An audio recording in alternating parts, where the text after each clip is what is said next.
Good morning, guys. Welcome to my kitchen. My name is Rhoda. I'm sorry I've not posted a video in a very long while. I've just been busy doing a lot of things, but I am back and I'm here to share with you today a simple recipe you can make at home. So we're baking cake today and it's going to be a very simple recipe. You don't have to be a professional cake maker to make this, okay? So for this ingredient I'm using, I doubled it. So it's as simple as you making a small cake and reducing the ingredients. So I have my flour here. So I have approximately 500 grams of flour. So if you're making a simple small cake, you can make 250. So I'm going to be using oil. So you can use any oil of your choice. So I'm using vegetable oil. I'm using sugar, and here I have 2.5 cups of sugar. So I don't like my cake too sweet. If you like your cake sweet, you can add more sugar. So I'm using 4 eggs here because, like I told you, I'm doubling the ingredients. So if you want to make a 250 gram of flour, so you're going to use 2 eggs. So I have my baking soda and my baking powder. So I have 2 tsp, that's teaspoon, 2 teaspoon. So if you're making a simple one, you're going to be using 1 teaspoon. So I have my cocoa powder, 4 tsp. If you're baking a half, you're going to use 2 tsp. So I have my chocolate chips. This is optional. You can add if you want, or you can reduce. And you can get all these ingredients in a cake shop. So I have my coffee here. I just have my 1 tsp of coffee. You can use any coffee you like. And I'm also going to be using chocolate flavor or any other flavor you feel like using. But since we're making a chocolate cake, it's always better you use a chocolate flavor. So let's assemble and start making. I'm going to add my flour. My flour is already sieved. So you need to sieve your flour. So we're adding all the dry ingredients. I'm going to add my sugar. I'm going to be adding my baking soda, cocoa, and my baking powder. I'm also going to be adding my coffee. You can add your coffee here, or you can add it. Okay, I forgot to show you the last ingredient. I'm using buttermilk. This is buttermilk. So if you need a description on how to make buttermilk, write it in the description box and I will make a video telling you how to make buttermilk. There are ones already made in the market, but it's pricey, so you can always make your own at home. So let me know in the description box and I'm going to give you a video on how to make it. So we are going to stir and combine everything together. At this point, you have to be very careful. You have to stir and stir and stir. Make sure everything is properly combined. I'm done. So I'm going to crack in my eggs.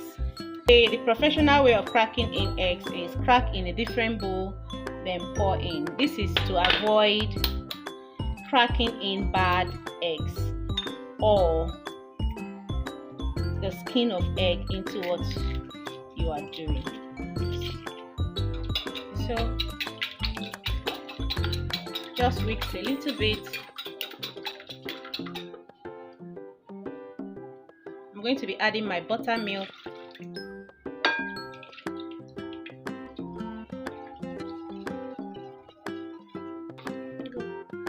I'm going to add my vegetable oil into it. I'm using 1.5 cup.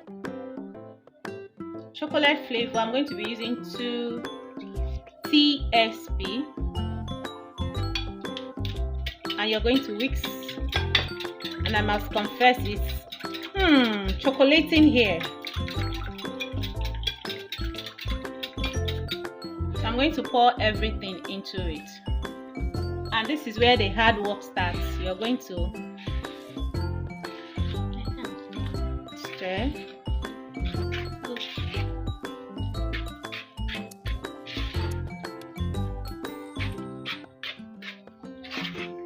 So this is my hot water. You're going to use hot water.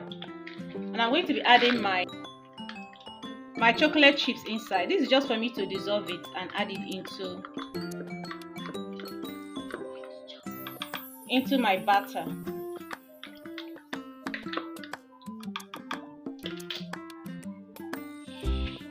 So I'm adding it into my batter.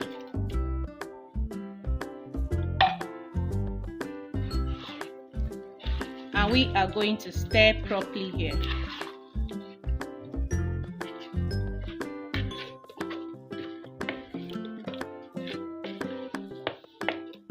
So our cake is ready. So we're going to pour it into a pan and set it in our stove oven. Remember, I told you that you can bake your cake at home even if you don't have an oven. So let me show you exactly what I did. I have an oven, but I just want to show you that you can actually bake your cake without your oven.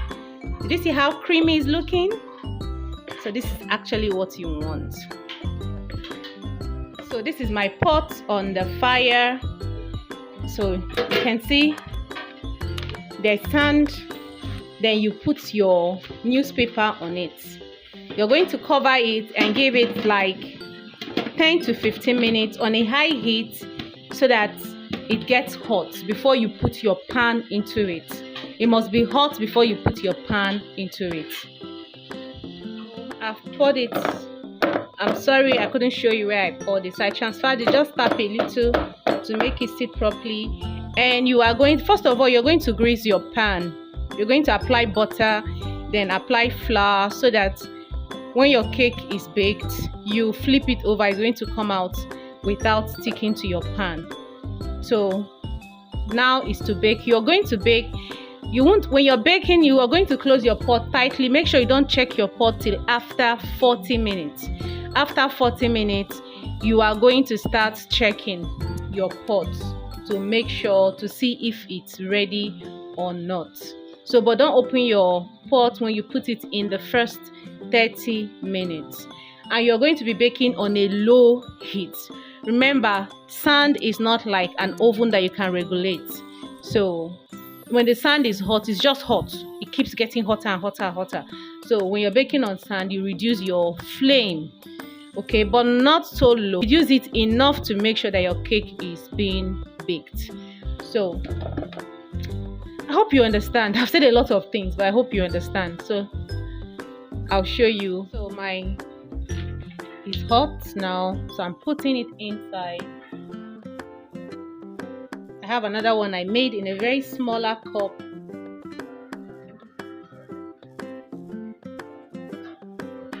So I'm going to close the pot tightly and it starts to bake. So I'm going to leave it for 30 minutes before I start to check up on it. So after 20 minutes, I'm going to reduce my light, the flame, the hotness, because your cake might not be properly baked and it will start burning. So when the sand is very hot, your cake starts burning. So after 10 minutes, I'm going to reduce my flame to the minimum. And after 30 minutes, I will start checking on my cake.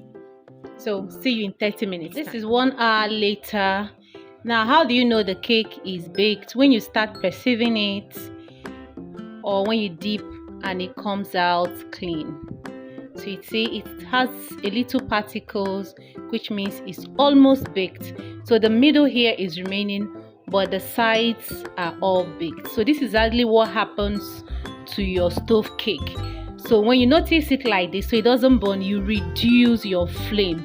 Reduce your flame and give it another 10 minutes. Then you check. From here now, you can see it's properly baked, but here is still a little bit soft. You can see it. So you give it another 10 minutes on a very low flame so that it's going to bake. So after 10 minutes, we'll check on it. And see the cake is ready. So you can see cake is so beautiful. See? So it's still a bit hot. I just want to show you because I'm not going to be around when they will flip it out of the pot, out of the pan. Just wanted to show you. See how beautiful it is. So you're going to let it rest a bit for like 30 minutes, then you flip it out. Now we're going to let this one rest more than 30 minutes because when doing it, I actually forgot to use parchment paper. So if I flip it out, obviously the cake will scatter. So we're going to let it cool down before I flip it out. So you can see it. So thank you for watching. Please do well to subscribe. Don't forget to subscribe, like, and leave a comment. Ask any questions and I'll reply all your questions. Thank you and see you in my next video. Bye.